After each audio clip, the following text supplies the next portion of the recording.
We dramatically undervalue our own skills because we only know how to describe them in job description terms. We say things like, I'm good at project management, or I have strong communication skills, or I'm a strategic thinker. That's employee language, and it doesn't tell you anything about your commercial value, because the skills that make you employable and the skills that make you valuable outside of traditional employment are not always viewed in the same way. You might be excellent at managing complex stakeholder relationships, but you framed it as people skills instead of recognizing it as an ability to navigate organizational politics and get buy-in from difficult personalities. That's a strategic asset.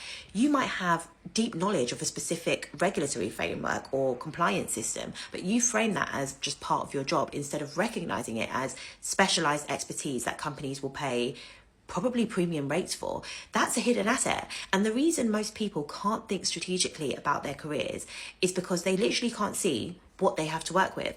They're trying to play chess without knowing which pieces are queens and which pieces are pawns. And you can't be the CEO of your career if you don't know what your own balance sheet looks like. What are your high value assets? What gives you leverage? What could you deploy differently to get better returns? And if you don't know the answer to any of those, you don't know what your strategic assets are, which means you're probably leaving a lot of money on the table, a lot of opportunities on the table. My skills to income tool was built to break that pattern. It's a diagnostic tool that translates your skills from employee language into market value language. It shows you which of your abilities are actually strategic assets and which ones are just keeping you employed. So here's exactly what you get. A personalized report that identifies your high value skills, the ones that are rare, difficult to replicate and in demand.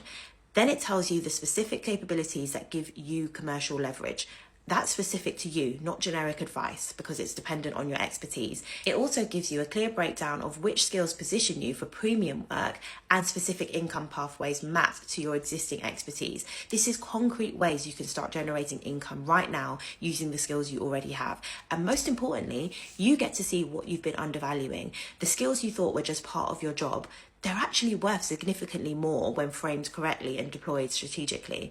The skills to income tool gives you that clarity. It shows you what you're actually working with, which skills are strategic assets, where your leverage points are, what you've been undervaluing because you've been using the wrong language to describe them. And once you have that clarity, you can start deploying your skills strategically instead of hoping someone else recognizes your value. You can start building portfolio income instead of depending entirely on traditional employment. And most exciting of them all is you can start designing a work optional life instead of just grinding towards retirement. But none of that is possible if you can't see what you have to work with.